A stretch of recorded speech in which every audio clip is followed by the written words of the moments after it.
Hey, what's up, everybody? Welcome back to yet another episode of your favorite podcast, Point Forward. I'm Iguodala here with my guy, Evan Turner. Yo. A lot to talk about today, but before we start, please be sure to follow us on all platforms where you listen to your podcast at Point Forward. Point Forward. Point Forward is sponsored by DraftKings. Stay tuned because you'll hear more about DraftKings and all it has to offer throughout the show. DraftKings, the crown is yours. Point Forward. But we're on the brink of something special too, almost on some Jordan 1992 stuff. Right now, you see the Celtics got a chance of winning the title, then going to the Olympics and winning the Olympics. Obviously, he didn't win Larry Bird trophy, but I think if Tatum wins the Larry O.B. trophy, gets the Bill Russell Award, then goes to the Olympics and puts on a world stage, I think we kind of start talking about him in a completely different light and no more on that little kid shit, but on that imperial shit. For sure. And I did want to briefly touch on that. I know we spoke before, but in terms of, the individual awards, like everything takes care of itself when you win. Mm-hmm. And so just making that, I think we've seen at times folks try to draw back to the 2004 finals where Detroit beat the Lakers. And, I've heard folks draw towards, Kobe was trying to get finals MVP so bad. They end up almost getting swept. And so just making it about what it's about and the rest will take care of itself, especially this first one, opportunity to win your first one. And it'll be the first one for all sides. And, San Antonio, Tony Parker's young. He wins finals MVP at 21. Yeah. Crazy, right? Kawhi won it at 22.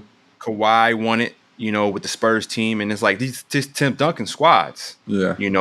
But you could just feel like, all right, we trying to get the chip. We trying to get the job done first and foremost. So I'm really looking forward to that. And I think it should be an amazing series. And actually, this will take us right to our DraftKings future bets in terms of finals MVP. And right now, it's Jayson Tatum is in the lead at minus 105. I think it's actually going down. It's going the other way. And I think that Jaylen Brown's chances have gone up. And then Luka's being in second with a plus 230 because of the position they're in. Jalen's at a plus 500. Kyrie's at a plus 2,000. If you want to make that's all right. If you want to make a bet, I don't bet. And I've never spoken to making a bet, but that's a good bet to make. Yeah, I might have to go ahead and dip into Aubrey's college fund. Because I think in order for Dallas to win, Kyrie got to go dumb. Kyrie's going to have to go dumb. Well, if Dallas is able to close it out, who's the Western Conference MVP? Because who's that? Who's the Western Conference name? Luka Doncic, boy. Ought to be Luka. Okay, I'm just asking. Don't do that. I'm just asking. I know. I feel you. Kyrie Cole. It's also damn near Luka's time, too. Well, I got a question. Is it interesting that Derek White has a higher finals MVP odds than Jrue? Nah, I don't. Shout out to Derek White because he hit the go-ahead the other day. It's not interesting. We too close to Jrue. He's not better than Jrue. I love Derek White. He the best fifth option ever created on earth. That's for sure. There should be a fifth man award called Derek White because it's the coldest fifth man award ever. The fifth man finna get paid $150 million. It's crazy. So shout out to Derek White, but that is a bar. Yeah. He the coldest fifth man ever, bro. The same way they love Bruce Bowen, they need to start loving Derek White in his own little way. So his jersey is retired in the Spurs Raptors, Bruce Bowen's. For 10 points, man, shout out to the streets. I don't even know if it was 10. Tony Allen's retired. That's lit. Oh, Tony Allen officially retired? No, his jersey is retired. Oh, yeah. His jersey did get retired. Yeah. Bruce Bowen, this don't say, this is for that season. What's his career? He had the $40 million corner, remember? For a career, he's at 6 points, 2 rebounds. But, you look at his Spurs numbers. We look at from 2001, 2002. I look at a 5-year span. Points he averaged. He never his career high average was 8.2 in the season. So no wonder why they thought Manu was so good then. It's he averaged 8, Manu averaged 13. I'm just joking. Manu was the juice. Yeah, he's a 7, 7.1, 6.9, 8, 7.5, 6.2, 6.0. Yo, will Manu Ginobili be the modern day Luka for like in regards to like European guard comparison? Remember when you look at the Redeem Team documentary that Dwayne Wade put together, they were trying to say that Manu was like the best shooting guard in the world. Like, you know what I'm saying? Like when you go across the waters, people swear up and down. Like my man Nocioni said, he's a rocket star. That type shit. Yeah, but no, I don't want to say that because I'm gonna sound like I'm hating. No, tell me. I want to hear it. Pause. Like, because when you're sitting still, it's like, I don't know, G. Because I mean, Patty Mills looks like Patty Mills is the best. Yeah. One of the best players in the world when he's on our Australian team. Yeah, that's true. And he has a rock star appeal to him, the way he carry, the way he moved, just in general. So that's a better comparison. I almost named a Brazilian kid. I forgot his name. Bruno, the big dude. He was like I remember 6'10", Bruno 6'11". From he was a rock star too. Was he? I mean, the way he carried himself. I mean, he averaged like 2 a game. You talking about from Toronto, right?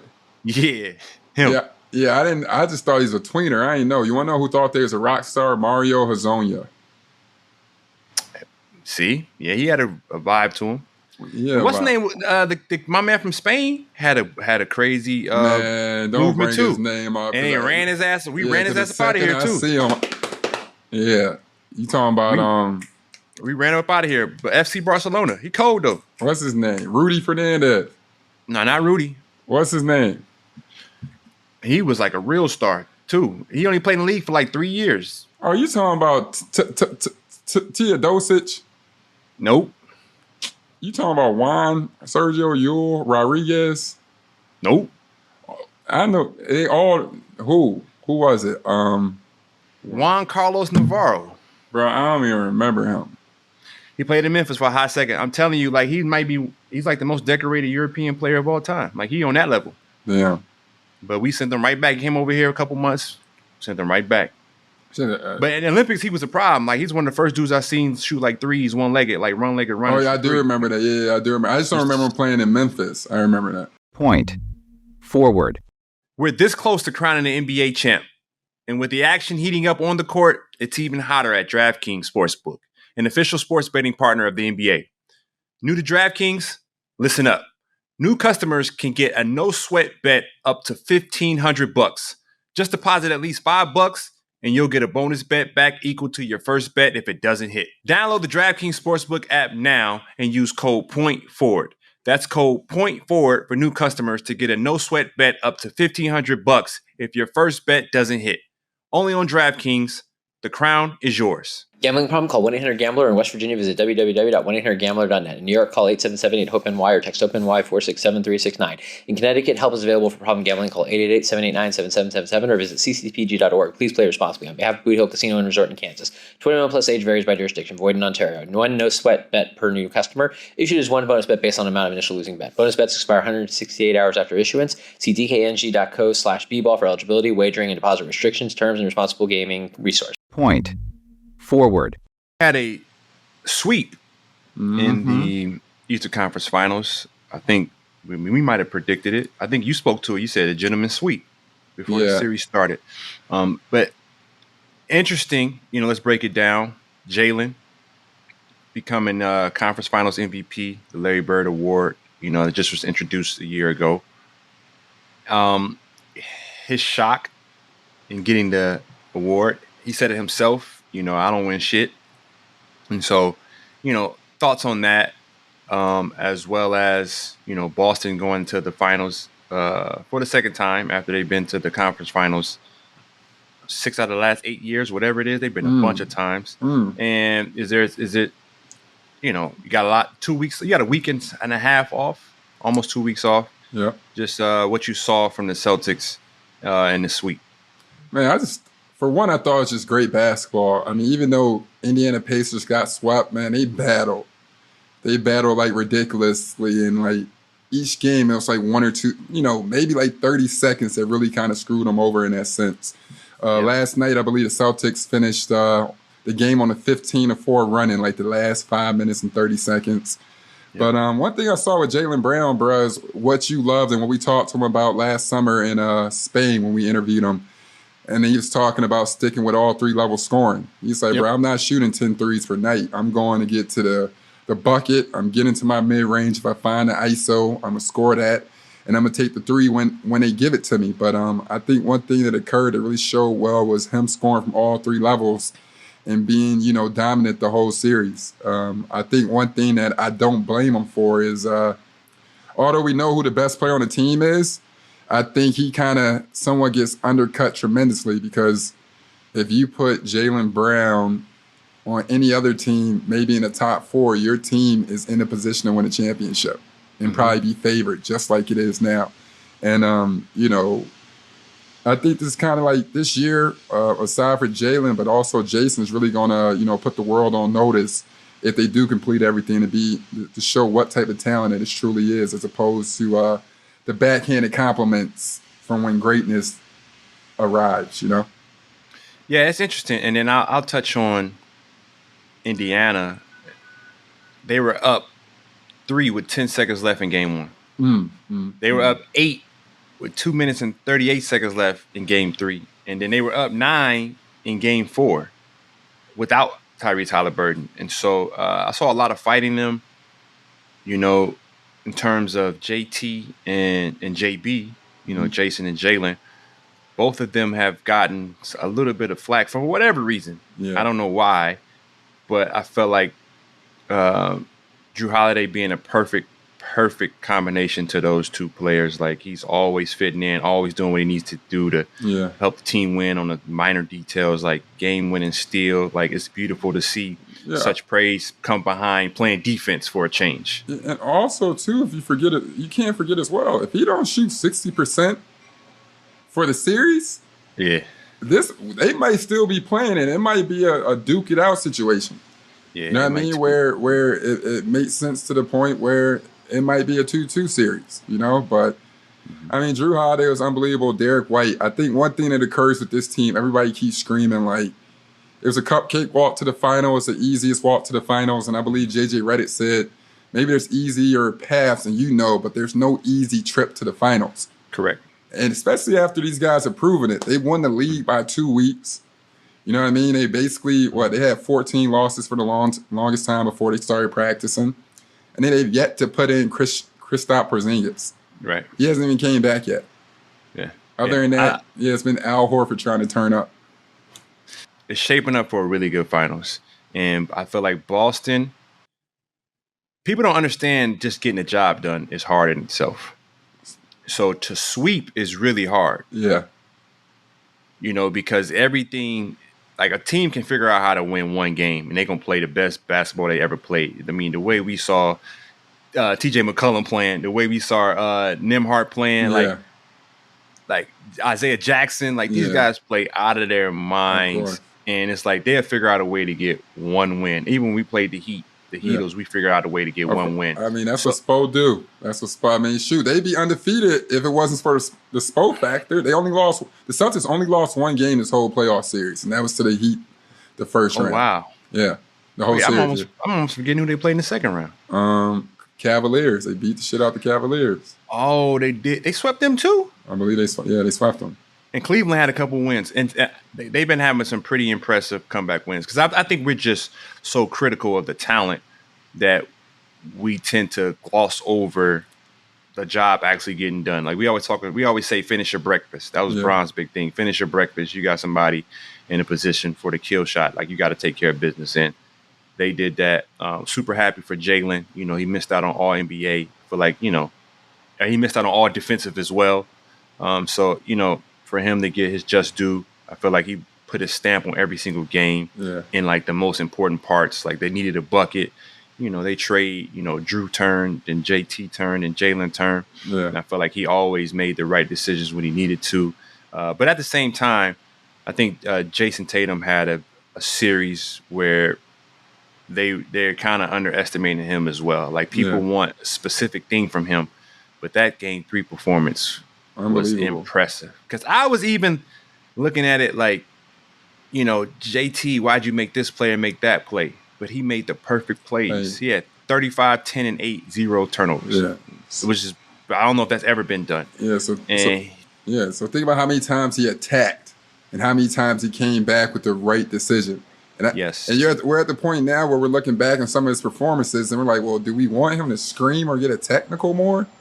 Or do we want him to, like, celebrate or, like, go to the press conference and brag a little bit more about how great he is? Because when we're sitting still, it's almost like how they treated a Drake album back in the day. It's a classic, but they act like it's, you know what I mean? I'm like, man, well, this is a sleeper. Like, no, bro.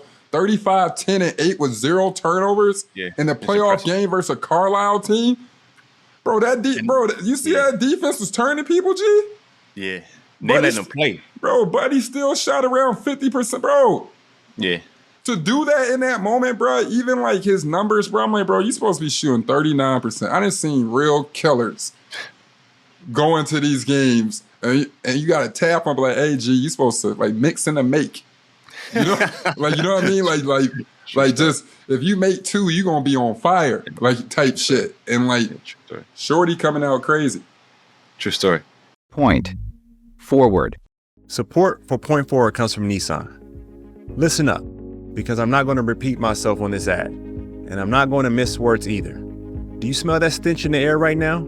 That's complacency. You've all forgotten what it means to reach for adventure, and the 2024 Nissan Pathfinder is here to bring you back to life.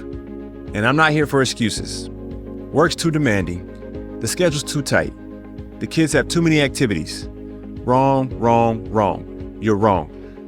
I want you to remember what it feels like to be lost, to be on an adventure, to be fully and completely present.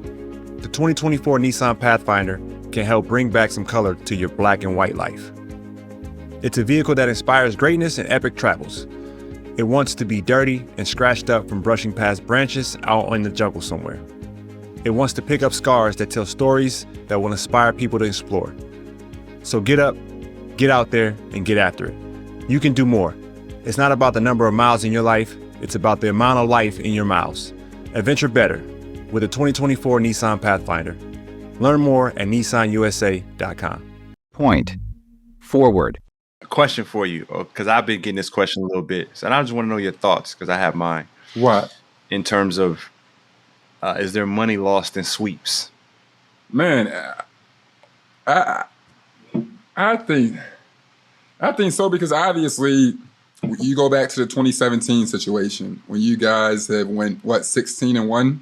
Yep. With the honorable Kevin Durant and Chef Curry, the other beige kid, Baby Doodoo, and yourself, and y'all went crazy. But during that time, I remember going to the NBA Union or whatever, the summer meeting, and I remember them kind of saying that the money got messed up. The salary cap was a little bit messed up due to the TV money and the ads, correct? Yeah, so I think it was the amount of games we had on our playoff run made for a shortened playoffs, and so you do miss a lot of ad space, you know. And it was a couple tens of millions. They said it was short because we didn't have those extra games. And so, go ahead. What's your take on that? I just felt like the only thing that killed it was like when we were going to this point. I remember at the time you kind of had the lazy casual fan. So like the suggestion to a certain extent was like, is it really competitive? Are they trying to, you know what I mean, make it seem this way or that way more so than just being like, man, y'all watching some crazy, man, that little 6 or 7 year span was crazy. That was it was crazy in regards to how entertaining it was. And it's like, I'm not mad at it getting done. But then it was like, I was in the league for 10 years, for 7 years. It was just about 2 teams is OD. Like, do you understand what I'm saying? Like, that type of thing. Yeah.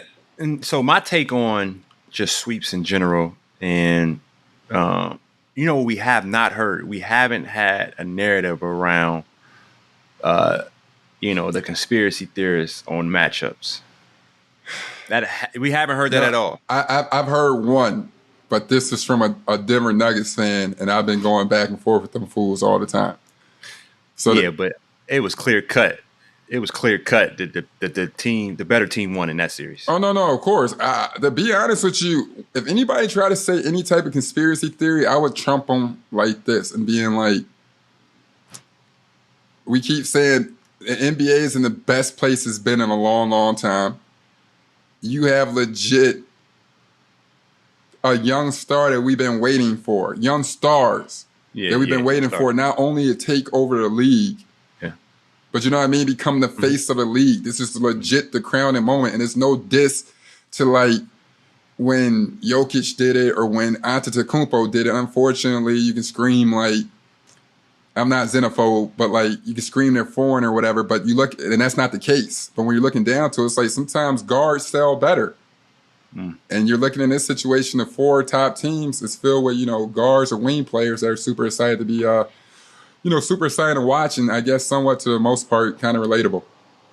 Yeah. I what I'll say to it all in terms of the sweep is you never want to play with your food or risk, and understand what I say. You don't want the wrong team to move ahead. You want the best possible competition going forward.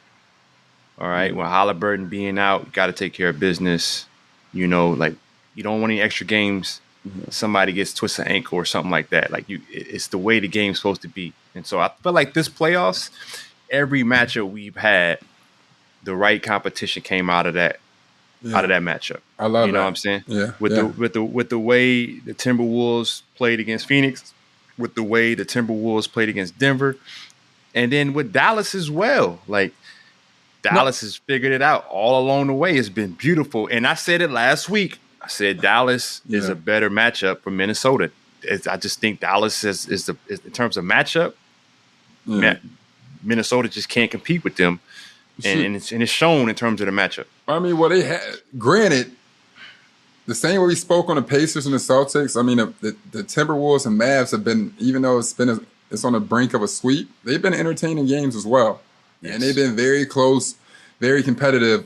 I guess what you felt great about was the big if on my part was like, man, Kyrie got to come through, and Kyrie just been coming through, dog. He been coming through like it's 2014, 2015. He coming through like he sees Steph ahead of him, like in front of him. That's how he been hooping, G. Like, I've been quiet the whole time in this series, man, because not everybody's a Kyrie fan. And I don't like that neither. Like even me, Kyrie, where you see this, like, no, hop off my top, all right? don't, you know what I mean? Because when you sit in there, I forgot who said it, but they're like, man, he approaching some games like Kobe, G.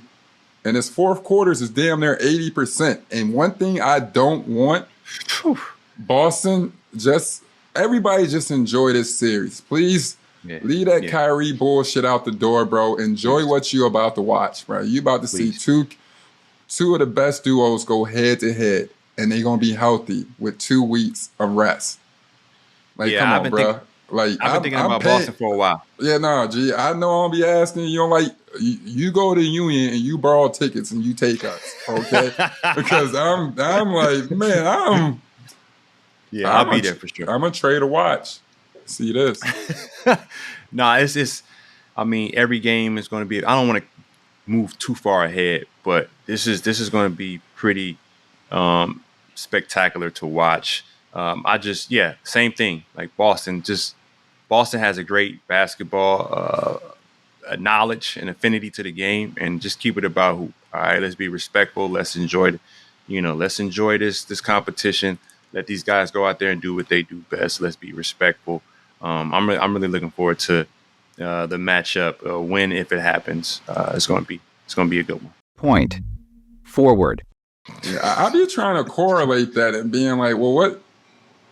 If you put us over in a European style and we move how we move, then what would that mean? If we bust say ass on regular court, what do it mean when like the game is being spoken different? Like I always just wonder. I'm like, what is this? Is that? I'm like, bro, I don't understand the comparisons because we be going over there like kicking the shit out of teams. Well, what's happening, because they've gained a lot of ground.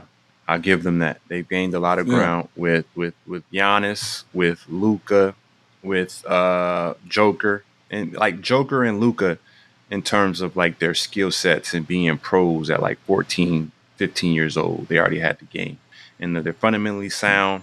and not manipulate the game, but they can control the game. Yeah, of course. And they have a high IQ and gamesmanship to them that is sorely lacking within the American community. We're losing it because we play for the wrong reasons. Like, we always speak to our youth, all believe they're going to the league. Yeah. Like, I think I heard a study. It's like 3,500. Say it's 3,500 NCAA basketball players, Division I. Yeah. 70%.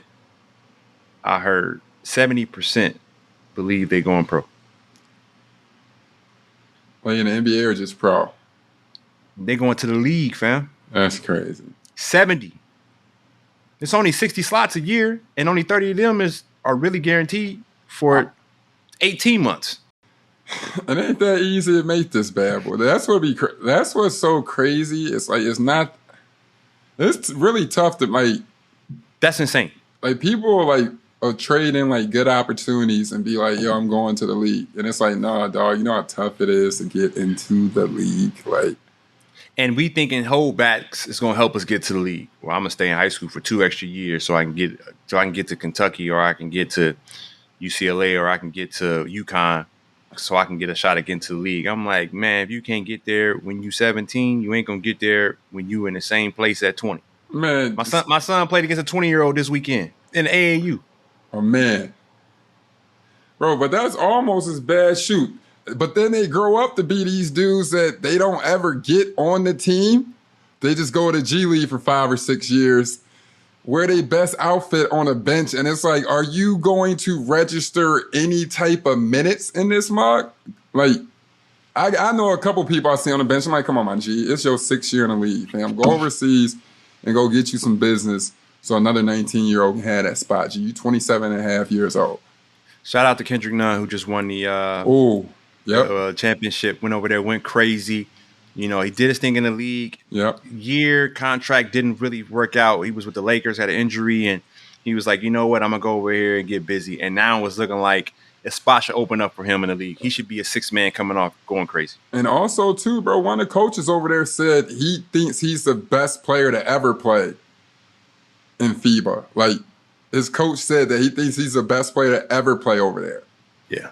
So, like, and he led the Heat in scoring at one point, G, under Spoelstra. So he can really play some basketball, which almost makes you wonder how one dude can average 20 or something, and then Bruce Bowen can average 6 and make it in the Hall of Fame, and one dude oversees Ian Paella.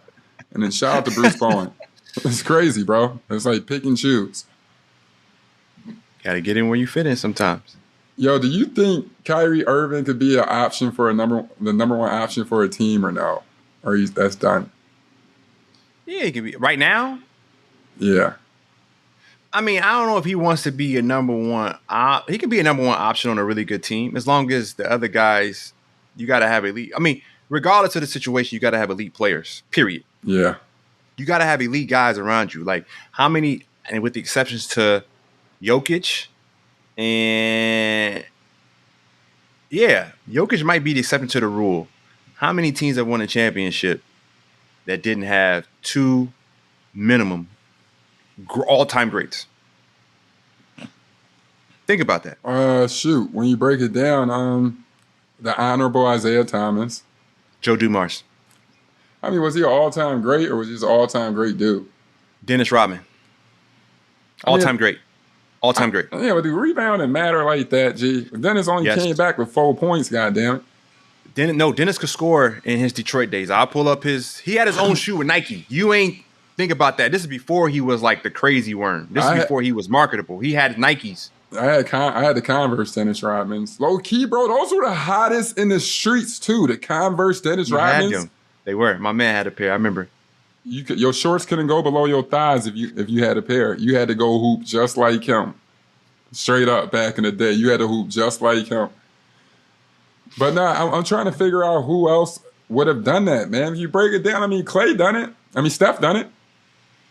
Steph did it in his 1 year, but he had all-time greats. They may not have been all-time great at that time, but he had all-time greats on his team. You're absolutely right. But the way playoff Clay ain't never been good. So damn. No, but finals Clay ain't never been good. That's the truth. And I'm not like trying to knock it. Like, Are we serious? Like, at one point, we was looking for Barbosa to score. And then you won MVP, and it's not bad. I'm just saying, for somebody complaining about not being top 75, I think in your heyday, you should be the one stealing the MVP from Steph. Hey, man, Dennis Rodman was averaging 18 rebounds a game. Yeah, he going crazy. Oh, the old heads think they slick. They was hooping on coke. That's why they was getting them rebounds, and they think they slick. So I know what you're saying. Bernard King and everybody, like, I watched Bernard? I don't think Bernard was on that. Was Bernard on it for sure? Bro, Bernard, bro. Michael Ray Richardson, they was admitting to bro, it. go look at the Bernard King documentary, the Bernie Ernie show or whatever it was, bro. He was the most laid back dude, but he played with all this energy. What you think that mean? He turned up when the game time came. Nah, you're okay, because it's a switch. All right. Them niggas out all night drinking. Bernard King was a problem. He was a big problem, bro. Woo. He was at, bro. One thing I don't understand is, like, when you be seeing people break records that are like 50, 55 points, it's like they broke them in modern day. Back in the day, if somebody scored 50 or 55 points, bro, you were going ham. They was making 0 threes. 0 threes just straight. Like, nobody can literally guard you if you scored 55 points back in the day, G. Man, I seen Bernard King get 50 with a hand like this in his face. Just straight coming at your neck and pulling up on a spot and just... Yeah. But that wasn't crazier than Melo's 60 versus Heat, though. All jumpers. That was beautiful. All Jimmies. Like, I couldn't have no game like that because I'm showing my kid, you got to hoop like this, son. Like, the way we were talking, Lil Dre, look, like that. Look how your daddy got to it. Like that. Like that. That's crazy. Yeah, it's just true. But then they going to argue, was it efficient? Was it efficient? Hell yeah, it was. But I'm saying all that to say Kyrie can be the number one option, but regardless, you still got to have greatness around him. Yeah. You got to have greatness around anybody. Like Luka keeps getting to the playoffs, but never a real threat until what? You got to have an all-time great next to him. You're right. You're right about that shit. Even LeBron.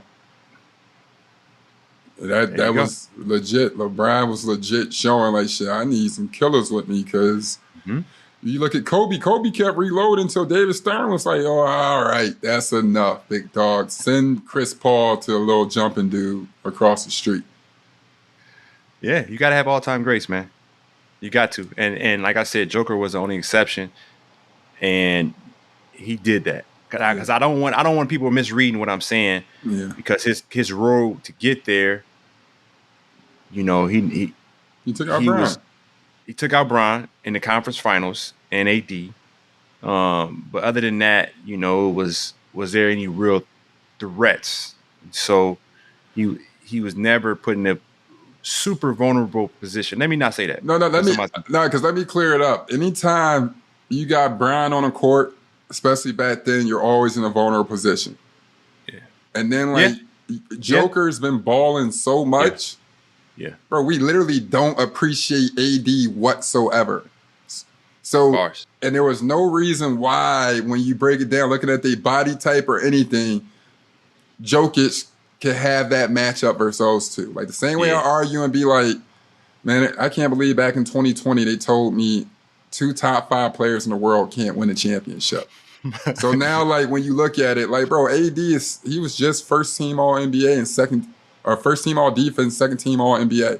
He's been unbelievable, and he tamed Bron, and he tamed AD. And AD, I've been on a court with him, bro. AD's a problem, and I be knocking Jokic, but like I don't know how he did that.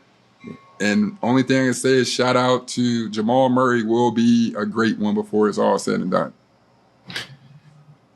That's gonna be interesting. I'm looking forward to that because I think he puts the work in. If you like Chauncey Billups, man, you got in his career, you gotta like what he did, bro.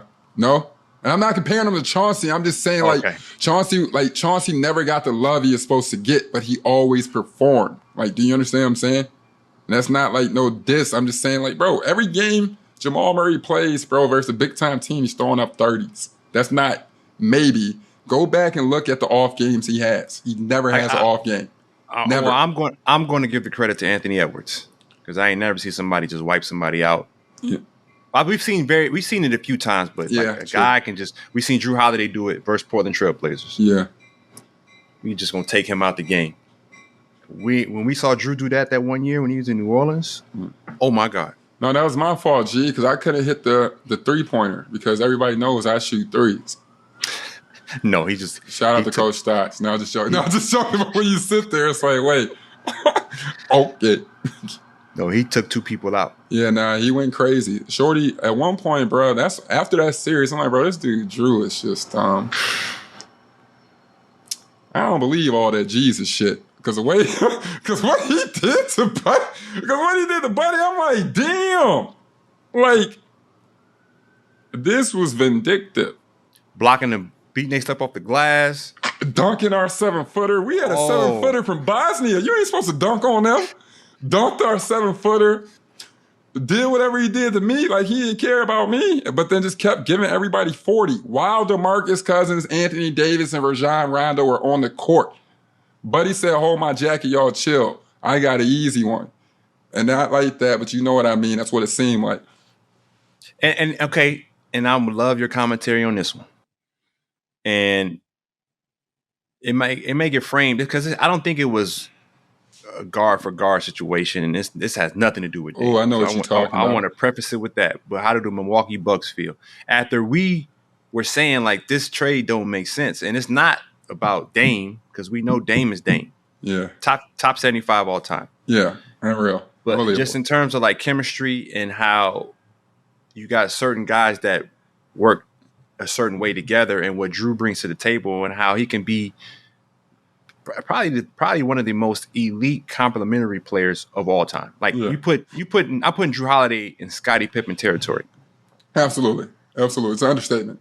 I mean, I wish people could play versus Jrue on the court so they could see how like you don't have a chance whatsoever. It's not like oh maybe. It's like no. Literally, I remember going into the league, top 2 pick. I'm supposed to take over the franchise, and we playing 1-on-1. And I'm like, bro, why does this man keep like? Who is he?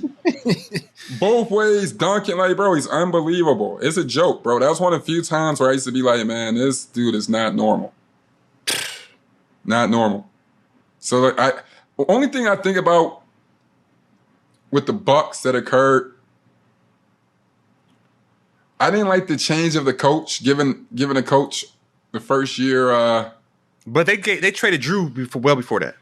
No. I'm talking about like in general, like even when they just had. I thought it was crazy when they had a first year coach after firing. You know what I mean? After firing Budenholzer. Mm-hmm.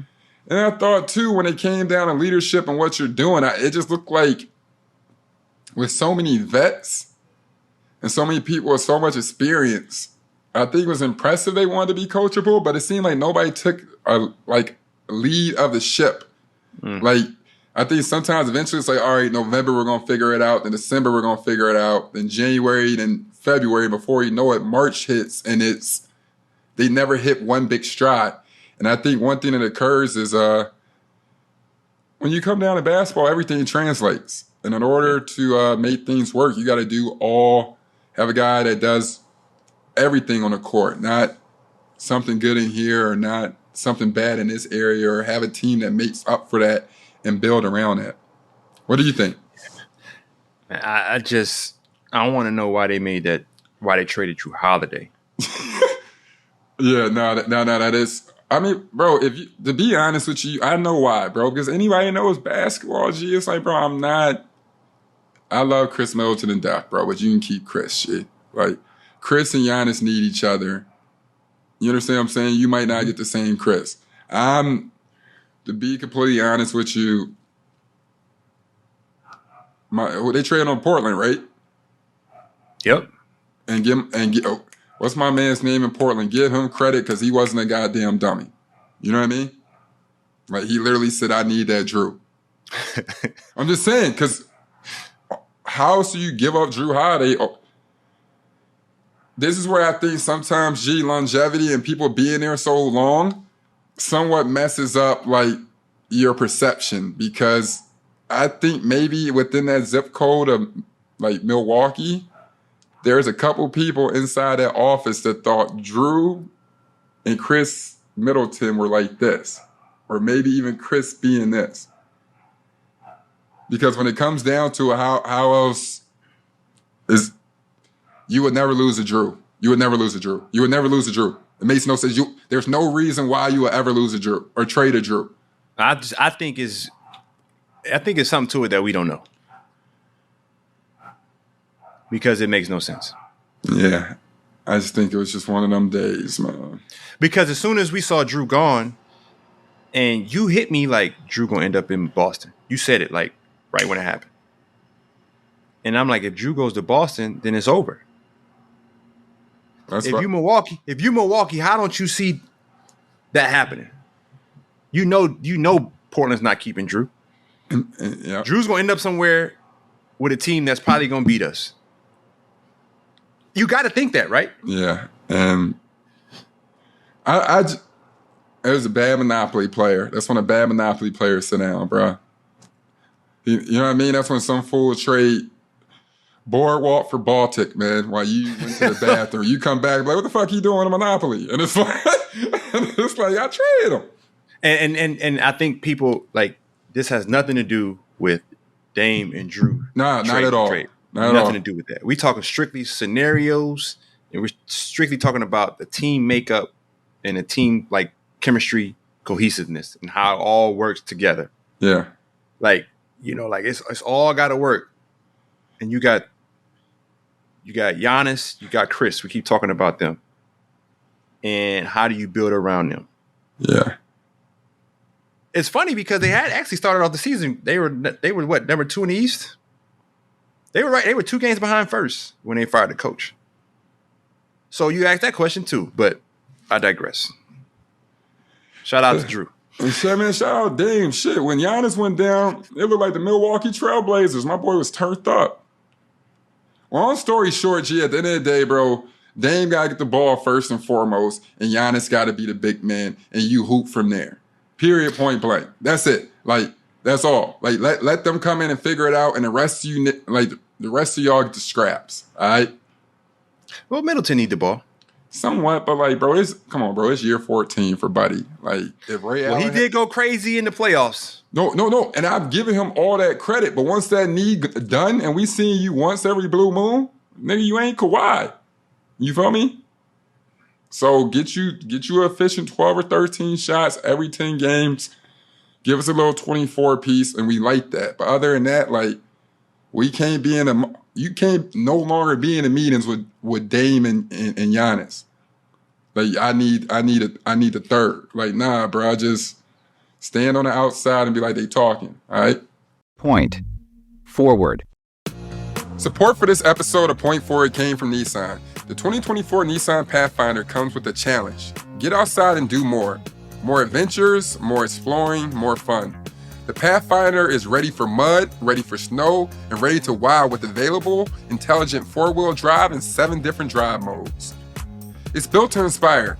Sure, you can take this thing to the grocery store, but when it's just as comfortable cruising across a glacier, it's hard to be satisfied with routine. Challenge yourself to get out and find your next unforgettable memory, and do it in a vehicle that can keep up. Adventure better with the 2024 Nissan Pathfinder. Learn more at nissanusa.com. Intelligent 4-wheel drive cannot prevent collisions or provide enhanced traction in all conditions. Always monitor traffic and weather conditions. Point forward.